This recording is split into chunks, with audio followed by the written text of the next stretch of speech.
cuando aumentan los linfocitos. Normalmente cuando es su valor normal, más o menos está en 10.000, más o menos, ¿cierto? Pero ¿qué pasa, vean ustedes, cuando esto llega a 20, 50, 70.000? Ya tenemos una leucemia, ¿cierto? Una leucemia, entonces pueden ayudar a salir. Y también hemos visto, vean ustedes, en el caso del cáncer de seno, cáncer de próstata, ¿qué necesitamos ahí? Que aumenten las hormonas o que disminuyan las hormonas. Disminuyen. Entonces, digamos, vamos a generar algunos efectos. Entonces, eso es lo que tengamos en cuenta por ese lado. Y también les dije que en esta partecita de acá, en esa parte vamos a tener, vean ustedes, lo que son los pro-oncogenes, ¿no es cierto? Los pro-oncogenes, ahí vamos a ver los factores de crecimiento. Factores de crecimiento. Y también van a estar los genes supresores. Entonces, en el caso del cáncer, ¿qué es lo que pasa?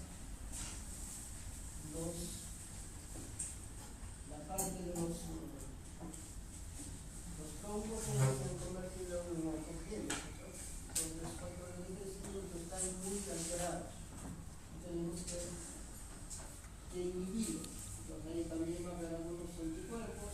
Y también en la parte de los supresores no funcionan los supresores. Entonces, eso es más o menos lo que hemos estado viendo. Como de repente alguna pregunta ahí, alguna inquietud, muchachos. Y si no, veamos, bueno, ya sus reacciones adversas. Entonces, lo que nos interesa de ustedes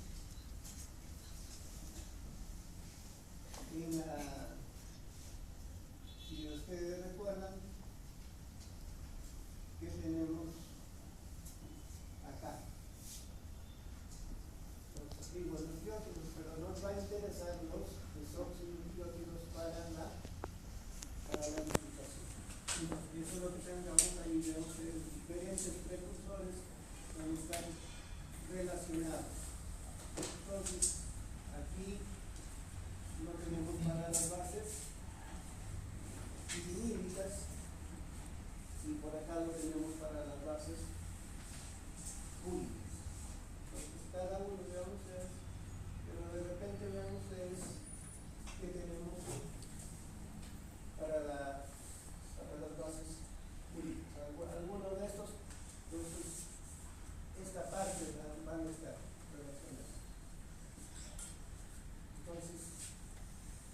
Entonces acá de repente para las bases pirimídicas, vean ustedes, nos interesa, ¿cuál nos interesa? Aquí nos interesa la timidina. La timidina está muy relacionada, vean ustedes, con el metotrexate, con esta parte de glutamina, el 5-pulguracilo, los que están relacionados con esa parte.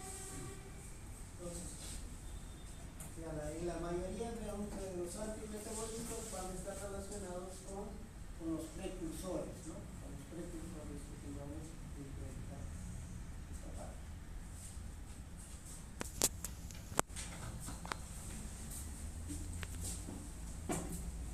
Entonces, con los precursores, vean ustedes, en este caso nos interesa aquí la timidina, ¿cierto? Entonces ahí tenemos el metotrexato. Entonces ya lo hemos mencionado, el metotrexato, ¿dónde va a trabajar? Entonces esto está muy relacionado con quién, con el ácido fólico, ¿cierto? Con el ácido fólico, lo que mencionamos ustedes. Entonces, tengamos en cuenta esta parte. Entonces, para la célula les interesa el tetrahidrofolato. Entonces, lo bloquean el tetrahidrofolato, entonces no se va a sintetizar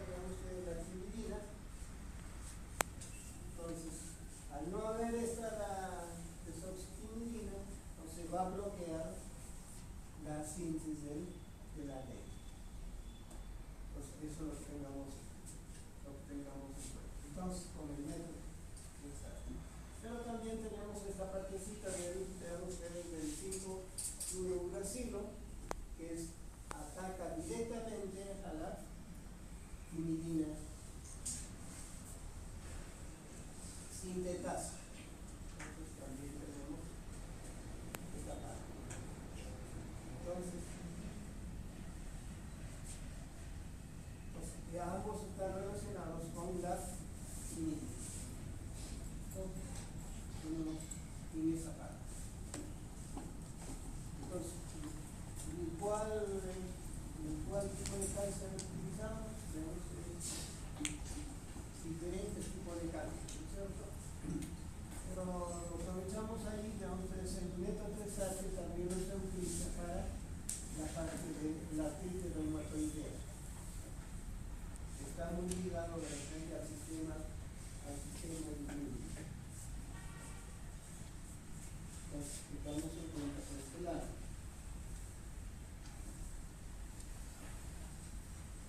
Entonces, por el otro lado, veamos que tenemos también en el caso de las bases púricas.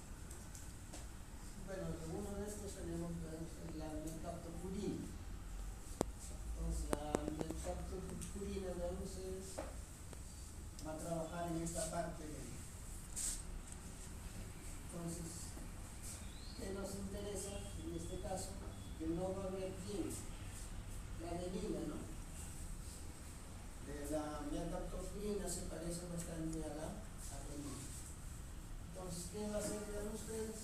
Entonces, bloquea acá, entonces no va a haber para que se forme el AMP, o sea, la base púrica, ¿no es cierto? Y al no haber, vean ustedes entonces ya no se puede consolidar, ya no puede ver hasta acá, pero se interesa para el ADN. Entonces, hay otras sustancias que están trabajando ahí, pero los indios, vean ustedes, de repente acá nos interesa esta partecita de acá, la purina, están muy relacionados con la parte del ADN. Entonces, la mayoría de fármacos que ustedes que lo estamos viendo tienen que ver con la parte de la síntesis del ADN. Entonces, ¿cómo está el ADN de la célula cancerígena?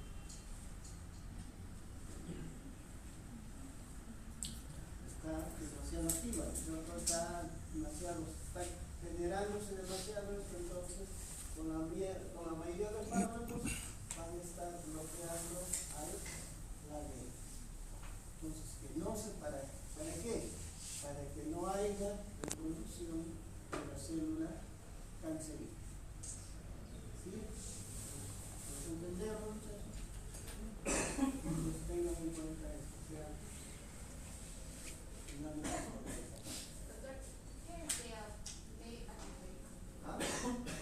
DATP, aquí, a ver, se refiere a los desoxirribonucleotidados, desoxiadenosin trifosfato. Un poquito la bioquímica aproximada, pero no hay problema. Pregunten ustedes, puedo responder.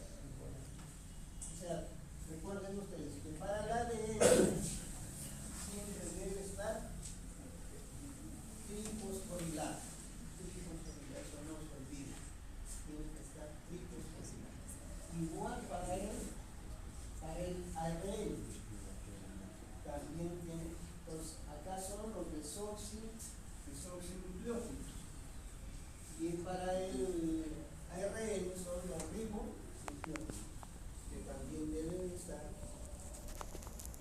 trifosforilados. Entonces, ¿qué va a hacer acá? Entonces, el caso de la metactopurina bloquea esta parte y ya no se va a generar el ADN que le interesa para quién, para la fase S, ¿cierto? Para la célula cancerígena.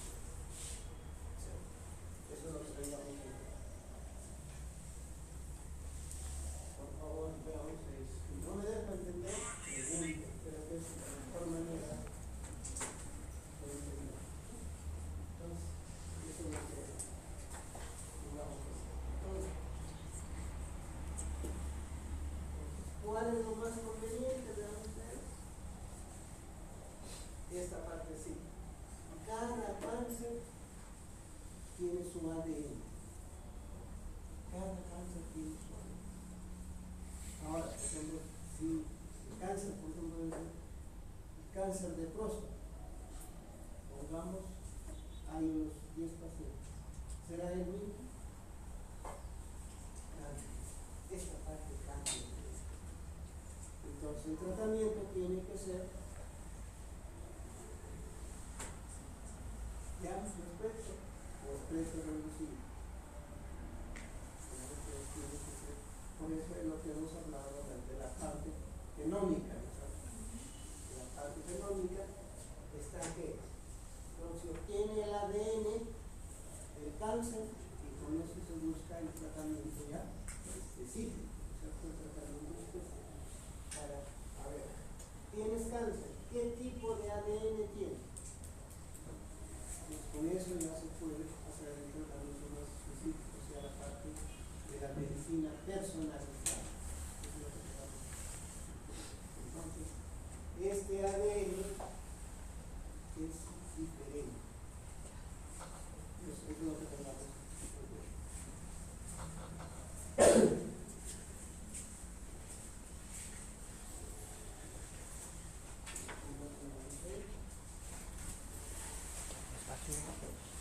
Entonces, en este caso ya ustedes tenemos para quién, para las bases clínicas. Para las bases clínicas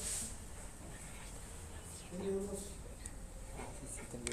la primera parte para formar el uracilo.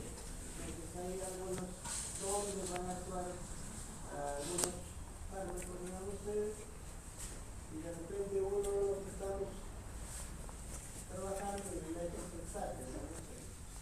Entonces, el metotrexato está muy relacionado ¿a quién?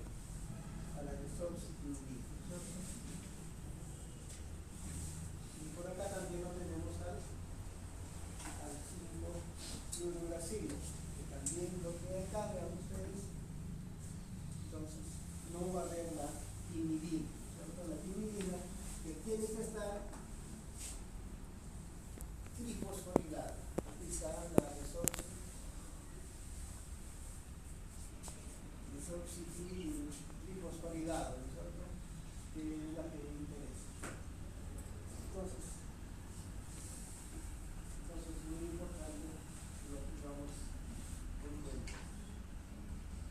Entonces, de repente, el metotrexato y el 5-fluoruracilo son unos, y acá tenemos la citraldirina, que están también relacionados con la parte de la citosina. La parte de la citosina. Entonces, son sustancias que van a trabajar evitando la síntesis del ADN. Que nos interesa para la fase 3, ¿cierto? La fase 3. Que vamos a diferenciar.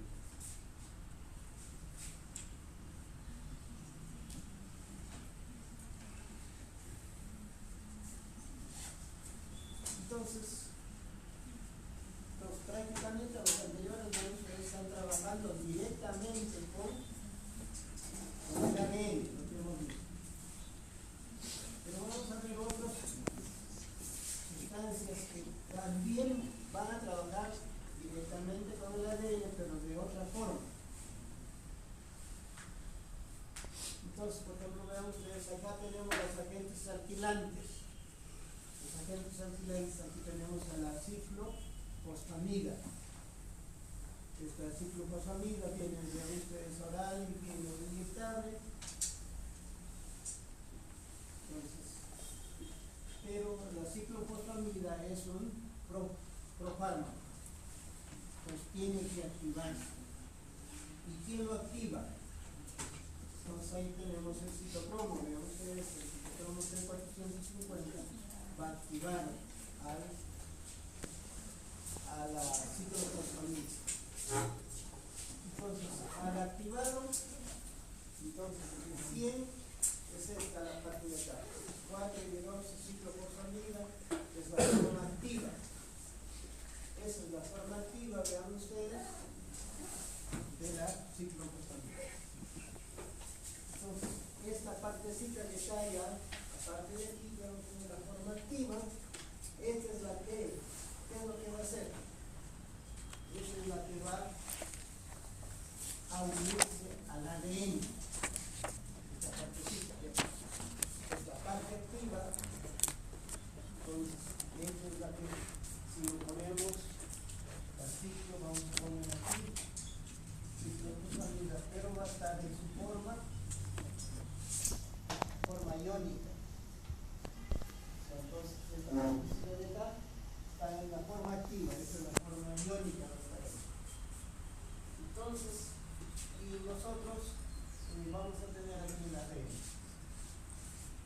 Entonces, por ejemplo, aquí puede estar, entonces el apareamiento, a ver, adenina, timina, guanina, citosina, ¿no es cierto?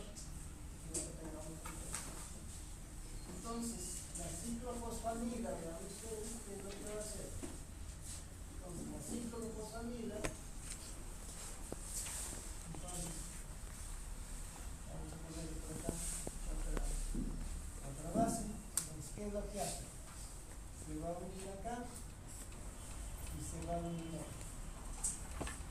Entonces, a las bases, en este caso sería la guanina, sobre todo acá al N7 de la guanina. Entonces, ¿qué va a hacer? Prácticamente lo va a abrazar al ADN, ¿no? Este sería el ADN.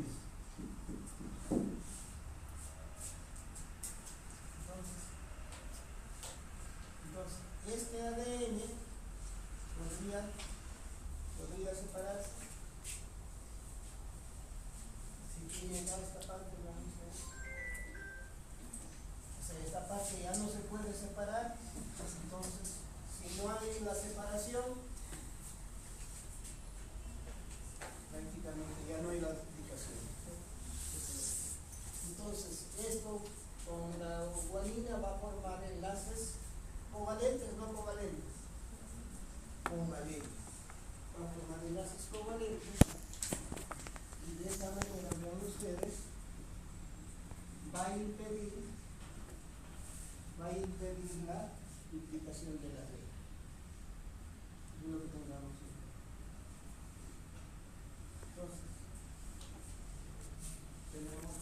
Entonces, esa es la parte activa, ¿no? La parte. Entonces, tengamos en cuenta. O sea, tiene este grupo, entonces se transforma en un cation. Entonces, ese cation tiene gran afinidad por estos pasos, por la guanina. Entonces, al unirse covalentemente ya impide que se haga la duplicación del ADN, en este caso del ADN, digamos, cancerígeno. Entonces, pero también vemos desde esto puede generar esta sustancia, la acroleína. Y esta acroleína, veamos ustedes, a la vez que para el tratamiento del cáncer puede generar cáncer. Entonces, ¿en qué momento, vean ustedes, cómo utilizarlo cada uno?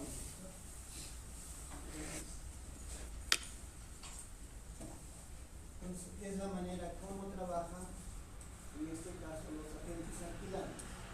Pues ahí tenemos otra sustancia que es la ciclofosfamida, que es parecido a la ciclofosfamida. Trabajan de esa manera.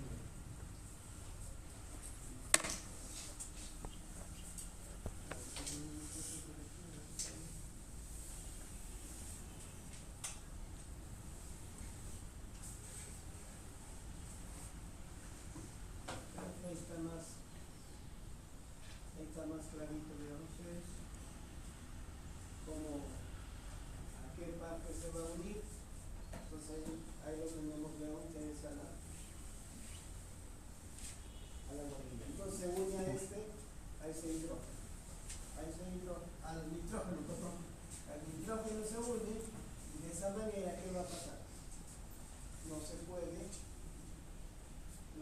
abrir, ¿cierto? Debe abrirse para hacer la replicación. Entonces eso es lo que tengan en cuenta.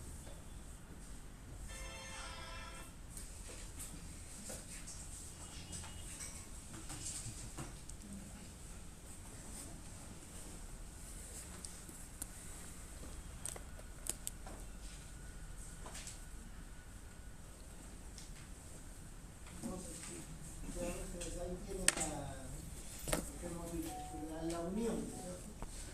La unión de algo que es de la guanina. Cuando lo une a la guanina, entonces prácticamente no va a permitir que se abra la hebra de aire. Entonces de esa manera va a impedir la duplicación. Ahora replicamos, pero lo pueden en varias partes lo puede atacar, ¿cierto? Y puede atacar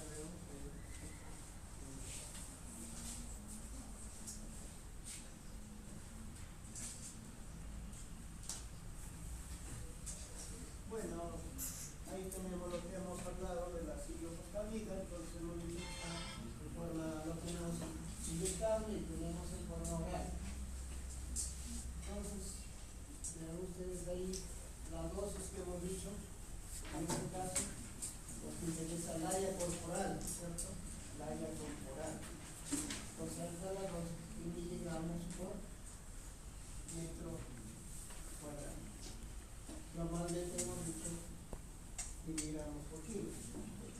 Pero acá ven ustedes, nos interesa el área corporal, ¿cierto? Entonces, ahí tiene la dosis, puedo aproximarla, pero vean ustedes cómo se le puede dar, de repente como nosotros, ¿no?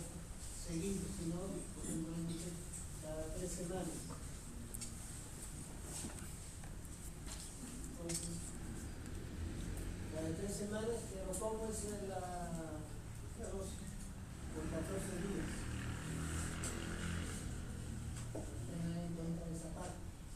Pero para aplicar esto, ¿qué es lo que se tiene que monitorear?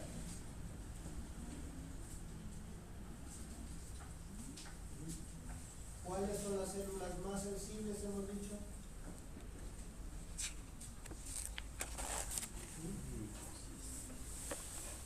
Aparte del sistema inmune, los linfocitos y los hematocritos, ¿cierto? Entonces tiene que monitorear para aplicar esta parte.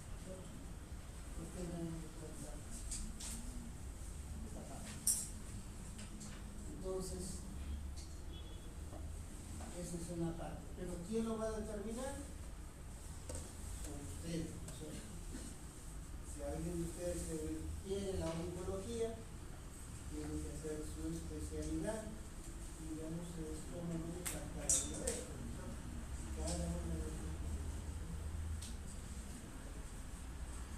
Entonces, el que va a trabajar también más o menos, vean ustedes ahí lo tenemos al cisplatino. Cisplatino, carboplatino, también para trabajar muy semejante a quién? A la ciclofosfamida. Para trabajar muy semejante a la.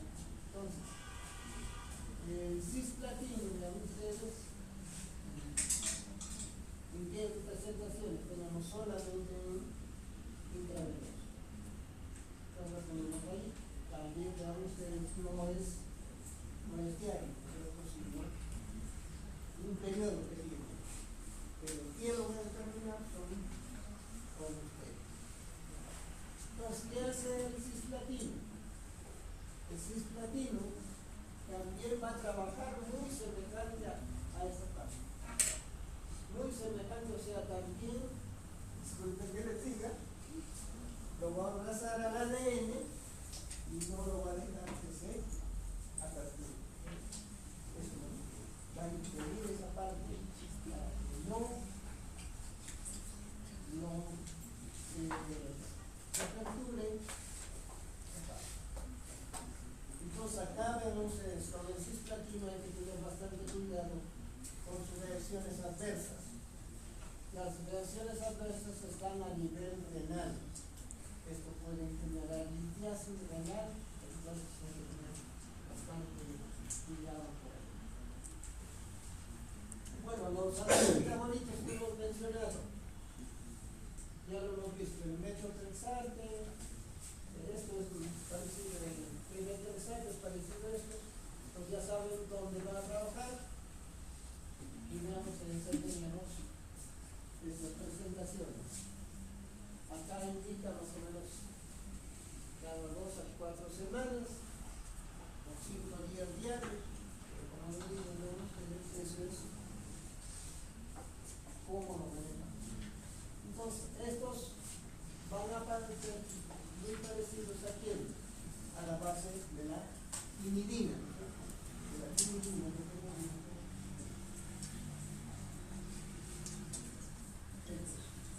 Luego también ya lo conocemos a los inhibidores de las topoisomerasas. Sobre las topoisomerasas, ¿qué hacen?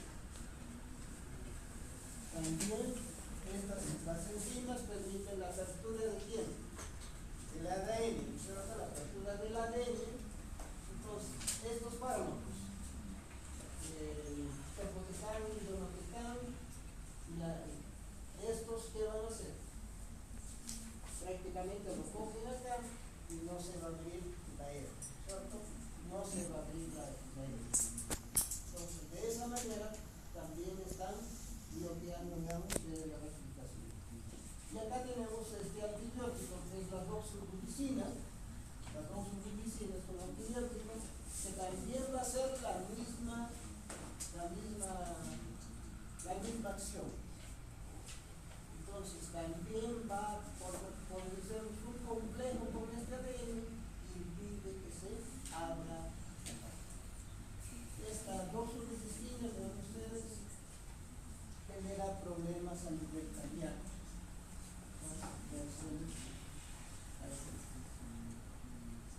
Entonces, en forma general, todos estos fármacos, ¿qué van a hacer?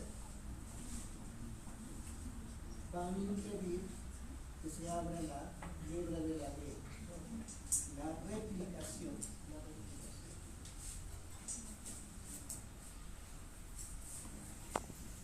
Acá hay un asiento.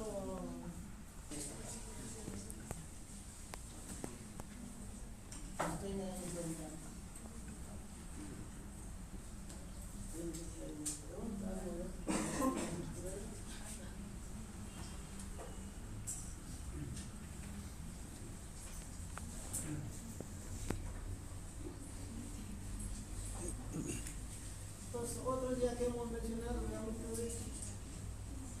que lo vamos a dejar ahí un ratito. Estamos listos, a ver.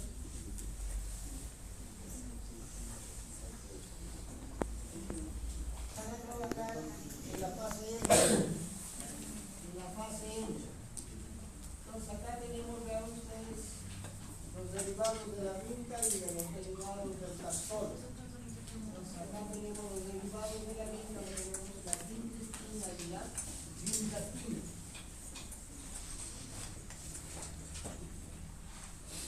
Entonces, como ven ustedes ahí tienen, son intravenosos.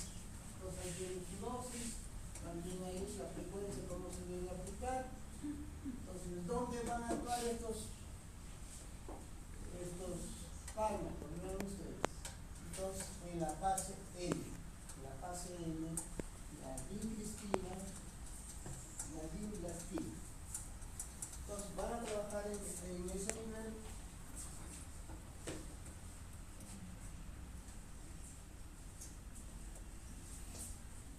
En esa fase. Entonces, aquí hemos dicho que nos interesa la tubulina, ¿no es cierto? Nos interesa la tubulina.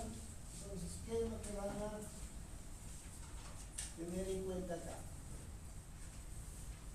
Entonces, la tubulina, veamos esto, nosotros lo tenemos de frente así, esto tiene que polimerizarse.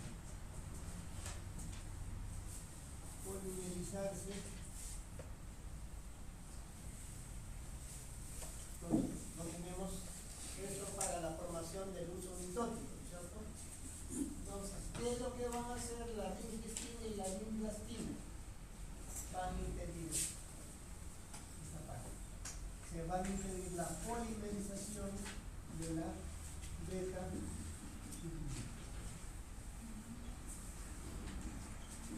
Entonces, impiden eso. Entonces, al no formarse el uso mitótico, ¿qué va a pasar con la mitosis? No se tenía grabado. Entonces, de esa manera va a trabajar la vincristina y la vinclastina. Y el paclitaxel va a trabajar en otro lugar. Entonces, el paclitaxel, entonces, se polimeriza, pero ya no regresa a esta parte. Entonces ya no va a haber disponibilidad de la beta-tubulina para formar el uso mitótico. ¿Sí? Entonces aquí le ponemos a la vinca y aquí le ponemos al taxón. Entonces, ahí está el paclitaxel. Entonces van a impedir de la despolimerización. Entonces, lo bloquea acá, ¿no? Y lo bloquea. Entonces, tengamos en cuenta. Entonces, después va a haber otros que están en la L-asparaginasa. Esta es una enzima. Esta es una enzima que va a actuar sobre las proteínas. Las proteínas cancerígenas, ¿no es cierto? Luego tenemos la bleomicina, ya hemos hablado que es un antibiótico. Tengamos en cuenta. Luego vemos que ya va a haber un tratamiento más específico ya. Un tratamiento más específico, que aquí ya vamos a tener los factores de crecimiento, vean ustedes. Vamos a tener ya los factores de crecimiento, o sea, lo relacionado a los oncogenes y los prooncogenes. Entonces, ya están antes de la fase S. Entonces, ahí están los factores de crecimiento. Entonces, acá tenemos, vean ustedes, tenemos esta sustancia que es el rituximab. Este es un anticuerpo. Un anticuerpo monoclonal que tiene que estar relacionado con el receptor que está relacionado a la tirosina quinasa. Eso vamos a ver un poquito más después. Acá tenemos el imatinib. El imatinib, vean ustedes. Entonces, en la parte externa hemos dicho que tenemos el receptor. Y en la parte interna de la tirosina quinasa tenemos la parte de la fosforilación. Entonces, ahí ¿qué va a trabajar? El imatinib. Lo vamos a ver un poquito más después. Entonces, el rituximab, trastuzumab y cetuximab, ¿dónde van a trabajar? En la parte del receptor. En la parte del receptor. Entonces, rituximab, trastuzumab y cetuximab van a trabajar a nivel del receptor de la tirosina quinasa. En cambio, aquí vamos a ver varios. El imatinib va a trabajar en la parte interna del receptor, en la parte de la fosforilación. Entonces, con estos, ¿qué tipo de tratamiento va a ser? Un tratamiento general, como los anteriores, va a ser un tratamiento más específico, ¿cierto? Para un tratamiento más específico en esa parte de la lucha. Entonces, tengamos en cuenta esta parte. Entonces, rituximab, trastuzumab y cetuximab van a trabajar con los receptores. Y el imatinib en la parte de la fosforilación. Pero acá tenemos, veamos ustedes, el bevacizumab. El bevacizumab va a trabajar ¿a qué nivel? Esto va a estar a nivel de la angiogenesis.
la síntesis de quién, de los andrógenos o los estrógenos, ¿no? Pero de preferencia dice que está más relacionado con ustedes con los andrógenos. Entonces, esta partecita de aquí va a estar relacionado con la síntesis. Pues ahí tenemos esa parte de entonces hay otra parte de que tengan en cuenta. Entonces, si lo podemos ver, ya vean ustedes. Entonces, esta es la parte de los receptores, la parte de la tirosina quinasa que hemos hablado. Entonces, esta es la partecita de los receptores. Cada uno, hemos dicho, para que trabajen estos, tiene que trabajar en pareja, ¿no es cierto? Tienen que estar unidos. Entonces, esta partecita funciona como receptor y esta partecita de acá funciona como enzima. Eso es lo que tengo. Entonces, el cetosima, ¿dónde va a trabajar? Acá. Y el imatinib, ¿dónde va a trabajar? En esta parte. Tengan en cuenta esta parte que lo tengamos en cuenta. Entonces, ahí vean ustedes, el septín está muy relacionado con la parte de los receptores. Entonces, la tirosina quinasa, vean ustedes, entonces, está muy relacionado, vean ustedes, con la parte de las hormonas, con la parte de las citoquinas y el proceso inflamatorio. Entonces, tengamos en cuenta esta parte. Entonces, el ataque dirigido va a ser a quién? A los factores de crecimiento. Los factores de crecimiento, recuerden ustedes que van a regular al ciclo celular. Entonces, en el caso del cáncer, ¿qué va a pasar con estos factores de crecimiento? Están alterados, están funcionando en mayor velocidad. Entonces, va a ser directamente a su receptor. Entonces, tengamos en cuenta.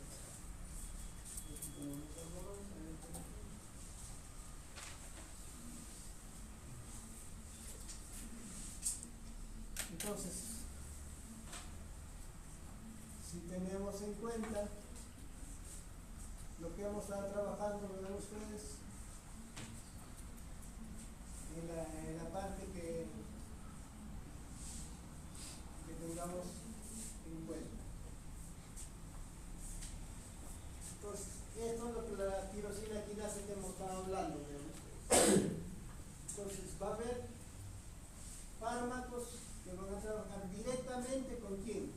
Con el receptor, en la parte superior.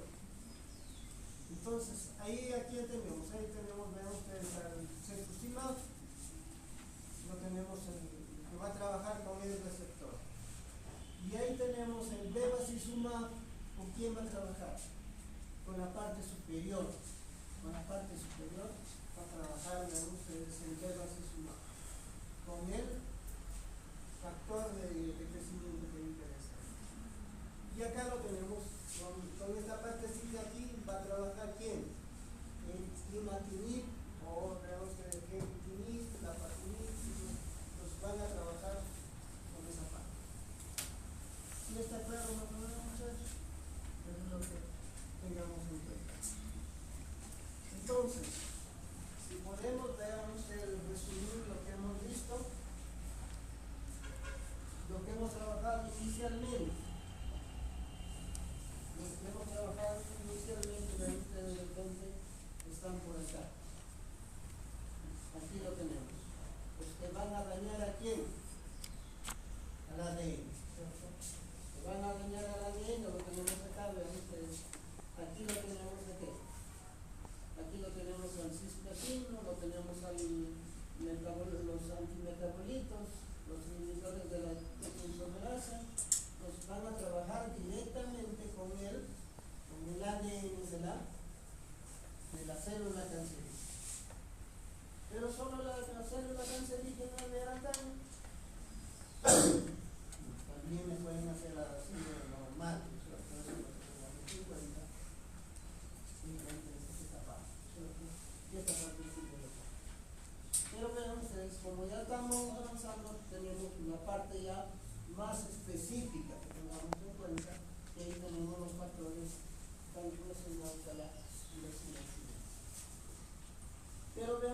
Entonces hay otros que vamos a trabajar ya en la parte de la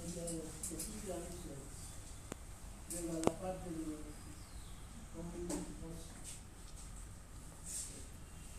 con la parte de la célula cancerígena está muy relacionados a los CD, pues a la muerte programada, vean ustedes. Entonces, normalmente la muerte programada de la célula se da normal, cumple su ciclo y muere. Pero ¿qué pasa con la célula cancerígena? Evade esto, ¿no es cierto? Evade esto, ¿y con qué vas? Con la parte superior, lo evade, entonces el sistema inmune no lo puede. Entonces ahí tenemos algunas sustancias, tenemos el pembrolizumab que va a trabajar con esta parte. El pembrolizumab, va a trabajar con, bueno, tenemos ahí las cipretinas, lo que hemos mencionado acá, lo tenemos al imaginar, esta parte de los diferentes agentes, pero no tenemos por ahí. Pero vean ustedes, también tenemos por acá esta partecita de acá, el proteasoma. ¿Qué pasa cuando la proteína ya no funciona? Entonces normalmente tiene que digerirlo, ¿cierto? Y eso va a la vacuola, y ahí tenemos la parte del proteasoma. Entonces, ¿pero qué pasa en la célula cancerígena? No funciona. La célula cancerígena no le hace caso, sigue su vida. Entonces, ¿qué hay acá? Acá tenemos, vean ustedes, también anticuerpos monoclonales. Acá tenemos a quién, al bortezomib y el carfilzomib. Entonces, estos van a trabajar, vean ustedes, a ese nivel. Entonces, lo inhiben y de esa manera también se puede controlar. Entonces, como ven ustedes, hay diferentes dianas para el tratamiento del cáncer. Entonces, ¿cuál es el más conveniente? Entonces, acá sí tiene que estar, veamos, en la medicina personalizada. Buscar la efectividad y evitar las reacciones adversas. Eso es lo que tenemos que tener en cuenta. Entonces, de repente la primera parte que vamos a trabajar está acá, y veamos que es con la parte de la tiroxina que ya se la tenemos.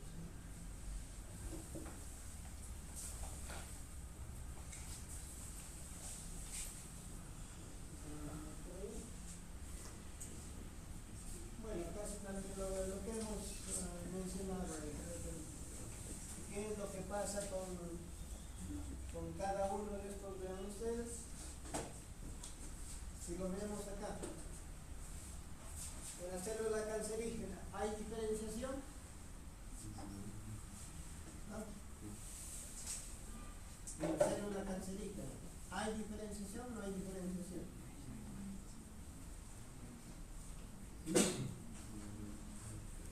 No hay diferenciación, ¿no? No hay diferenciación. Pero en cambio en nuestro cuerpo hay la diferenciación. Debe ser una neurona, puede haber para el hígado, para el riñón, ¿no? Pues hay la diferenciación que tengamos en cuenta. Por ese lado. ¿Qué pasa con la adhesión? ¿Qué pasa con el crecimiento? En la célula cancerígena, aumenta acá. ¿Qué pasa con la migración? Metástasis. ¿Qué pasa con la apoptosis? Trata de evadirlo. Pero esto de todas maneras, vean ustedes, está muy relacionado a quién? A la ADN. Cada uno tiene diferentes, desde la parte superior, vean ustedes, tenemos los receptores que están ligados a las citoquinas, al factor de crecimiento, lo tenemos diferentes, tenemos ahí.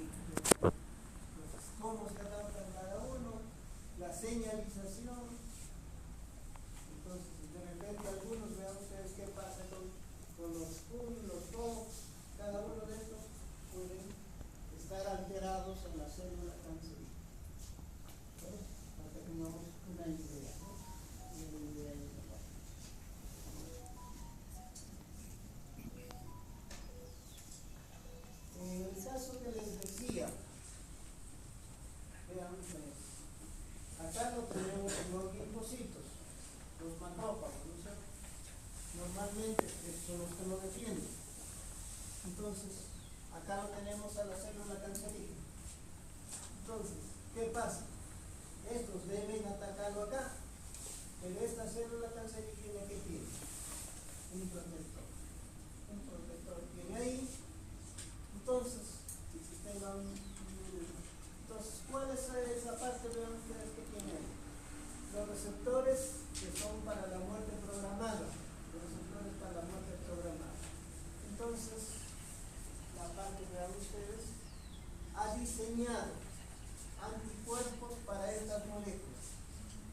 Anticuerpos específicos para estas moléculas, para esta molécula de la muerte programada, para este receptor.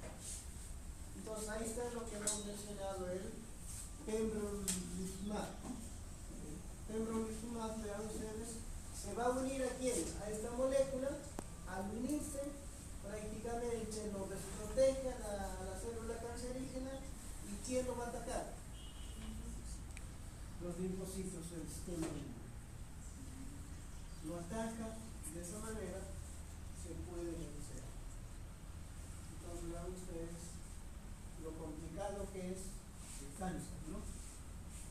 Entonces, eso es lo que tengamos en cuenta ahí. ¿Cómo van a trabajar, en este caso, con el sistema inmune? Entonces, de repente a nivel pulmonar, a nivel de la piel, a nivel renal, ya lo tenemos ahí. Entonces, la parte en este momento, para el tratamiento del cáncer, ¿qué hemos dicho que tenemos? Tenemos los fármacos, tenemos la cirugía y tenemos la parte inmune, ¿cierto? La parte de la piel. Entonces, la parte del sistema inmune, la inmunoterapia está entrando, digamos, para el tratamiento del cáncer. Porque tiene algunos receptores específicos, porque tiene, vean ustedes, evade de alguna manera esta parte del cáncer. Especialmente tengamos la parte. Entonces, eso es lo que hemos dicho, lo que hemos estado hablando. Entonces, ahí tenemos, vean ustedes, los receptores de la tirosina quinasa, o sea, los factores de crecimiento. Lo tenemos ahí. Entonces, la parte superior, hemos dicho que es receptor, y la parte interior funciona como enzima. Entonces, para que puedan trabajar, ¿qué es lo que tienen que unirse estos dos? Y vemos ustedes, ahí tenemos el factor de crecimiento epidérmico. El factor de crecimiento epidérmico lo tenemos ahí, el EFG, factor de crecimiento epidérmico. Entonces, se va a unir. Entonces, ¿qué va a pasar? Entonces, hace el cambio. Entonces, en el cáncer, ¿qué pasa con este factor de crecimiento? Está alterado, ¿cierto? Está alterado, entonces va a generar todo su proceso para, vean ustedes, cambiar toda la parte interna, ¿cierto? Y va a generar el crecimiento de diferentes proteínas. Entonces, los anticuerpos monoclonales, ¿a quién se van? Al receptor. Uno de los que hemos hablado es cetuzumab, para trabajar en estos receptores. Por ese lado. Y otros que van a trabajar en esta partecita de acá. Lo que veo. Y el bevacizumab trabaja, pero con la parte del factor de crecimiento epidérmico. Arriba, ¿no? El bevacizumab. Que tiene que ver con los vasos sanguíneos.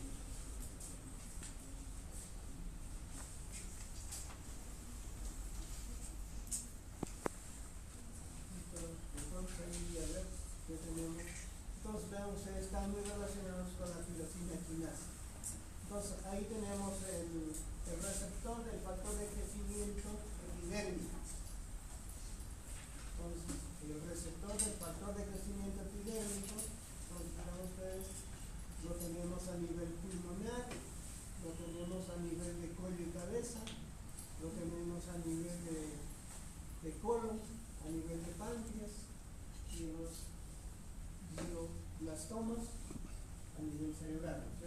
Lo tenemos ahí, ustedes. Entonces, están con el receptor por esa parte. Luego tenemos, vean ustedes, esta parte del factor de crecimiento epidérmico, tenemos con el cáncer de seno, ovario, cuello y cabeza. Lo tenemos aquí. Ahora tenemos, vean ustedes, el factor de crecimiento derivado de plaquetas. Entonces, ¿qué pasa en esta parte? Vean ustedes de los miocitos. ¿Qué pasa con los mastocitos? ¿Qué pasa a nivel del tracto gastrointestinal? A nivel de la piel, lo tenemos por ahí, vean ustedes. Y acá tenemos el factor de crecimiento, vean ustedes, de los fibroblastos, mieloma, cáncer de la próstata. Bueno, también tenemos, vean ustedes aquí, diferentes a nivel gastrointestinal, lo tenemos, vean ustedes, a nivel de la médula, a nivel endocrino, diferentes, vean ustedes, factores de crecimiento que están relacionados ahí. Pero de repente, vean ustedes, lo que tengamos en cuenta es el factor de crecimiento epidérmico, que está muy relacionado, vean ustedes, a nivel de seno, a nivel de tracto gastrointestinal. Entonces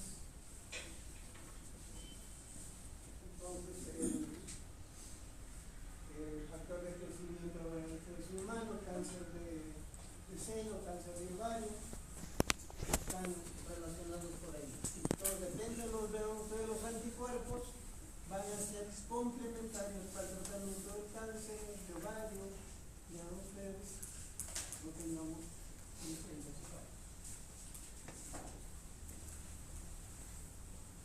A ver qué tenemos por ahí. Entonces, de repente acá tenemos un resumen de lo que hemos estado trabajando ahí, tenemos ustedes los agentes alquilantes. Entonces, los agentes alquilantes es lo que hemos trabajado con la ciclofosfamina, ¿cierto? Entonces, ahí lo tenemos la primera parte, ¿ven ustedes? Los agentes alquilantes, los derivados del platino. Entonces, ahí tenemos de repente algunos están muy relacionados, vean ustedes con lo que hemos dicho.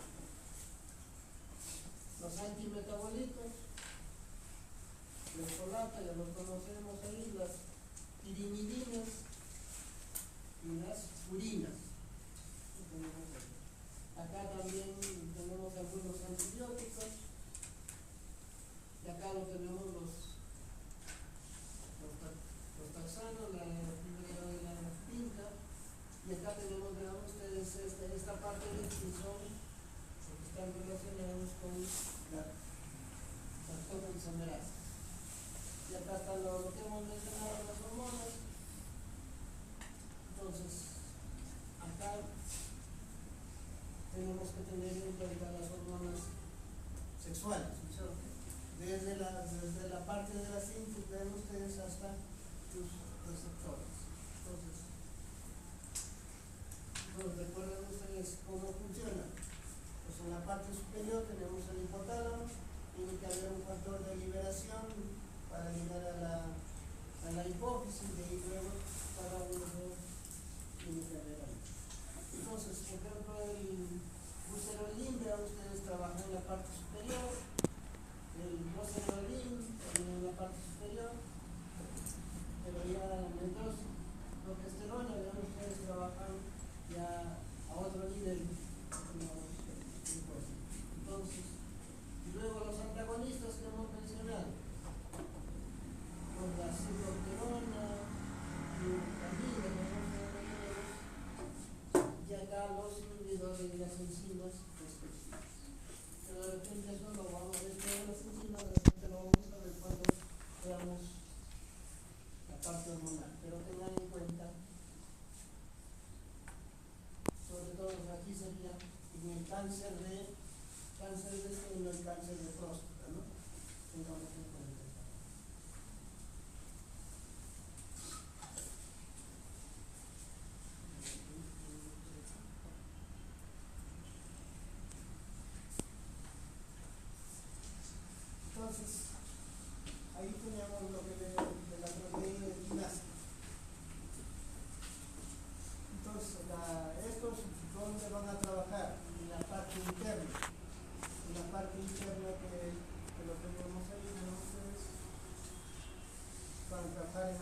interno. Y luego tenemos anticuerpos monoclonales que hemos hablado para el factor de crecimiento epidérmico, tenemos el trastuzumab que hemos mencionado. Entonces, cada uno de estos van a trabajar esa parte. Y acá lo que les decía para la muerte programada. Para la muerte programada acá tenemos el nivolumab, pembrolizumab, veamos si estos tengamos en cuenta. Esto es para factor de crecimiento, vean ustedes, factor de crecimiento vascular. Entonces, para el factor, acá trabaja el bevacizumab. Esto trabaja para el factor, o sea, en la parte superior, ¿cierto? El bevacizumab. Acá vemos esto que tiene que ver bastante con la vitamina A.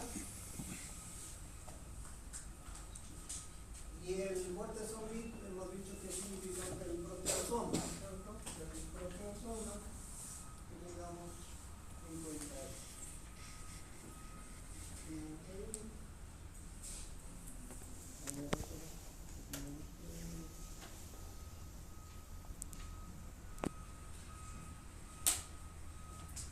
Entonces, la parte que hemos estado hablando. Entonces, arriba donde tenemos de ustedes el cetuximab y el trastuzumab, ¿dónde van a trabajar? A nivel del receptor. A nivel del receptor. Entonces, lo bloquean ahí. ¿Y qué va a pasar con el factor que está alterado? ¿Se puede unir o no se puede unir? Ya no se une, ¿no es cierto? Entonces, ya no desencadena todo este proceso. Lo bloquea aquí a nivel de la ley. Lo bloquea a nivel de la ley, entonces la célula cancerígena ya no puede reproducirse, ¿no es cierto? Tengamos en cuenta. Entonces lo tenemos arriba. Pero también hemos dicho que puede trabajar en la parte interna. Entonces ahí está el imatinib, o ahí lo tenemos de ustedes el hepatinib, el ortinib. Entonces lo bloquea en la parte ahí, tampoco puede trabajar ahí. Y también vean ustedes que hay estos que tengamos acá, diferentes que van a trabajar en las diferentes partes de la proteína. Entonces, por eso es que en el examen les pregunté esto. Entonces, la parte de ahí, vean ustedes, la parte superior funciona como receptor, la parte interna como enzima, pero aquí lo tenemos atrás, cada uno de estos, y eso ven ustedes el map, ¿qué va a hacer? Tiene que unirse a quién? A sus receptores, y unirse acá al ADN para hacer ¿qué? La duplicación, la transcripción y la síntesis proteica. Entonces, en el cáncer se bloquea arriba. ¿Qué va a pasar con la célula cancerígena? Ya no puede hacer todo el proceso. Es lo que tengamos en cuenta.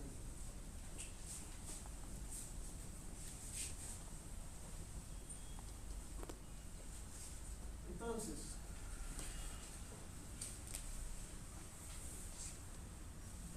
lo que estamos hablando del trastuzumab y del cetuximab, pues, ¿qué es lo que van a hacer? Se unen al receptor, ¿no es cierto? Se unen al receptor y digamos, van a impedir la parte de la señalización y no va a haber la parte inicial. Y luego la parte que es del imatinib que hemos dicho para trabajar en la parte de la fosforilación. Eso es lo que tenemos en cuenta. Entonces, y el bevacizumab, ¿dónde va a trabajar? Entonces se va a unir, vean ustedes, al factor de crecimiento epidérmico vascular. Se une la parte y impide ya no se puede unir al receptor y de esa manera ya no puede generar el proceso. ¿Sí? Más o menos está dónde van a trabajar cada uno de estos de ustedes. Entonces, trastuzumab, cetuximab se van a unir a quién? Al receptor. ¿Sí? En cambio, el bevacizumab se se une al factor de crecimiento que tiene el grupo vascular. Se une ahí y de esa manera vemos que no va a generar todo esto. Y los que son parecen al imagen para trabajar en la parte clínica. Pues cada uno de estos vemos que ya va a ser un tratamiento más específico, un tratamiento más específico para cada uno de los tipos de cáncer. Entonces, ¿qué pasa en el cáncer de seno? ¿Qué pasa en el cáncer de colon? ¿Qué pasa en el cáncer pulmonar? Cada uno de los que tengamos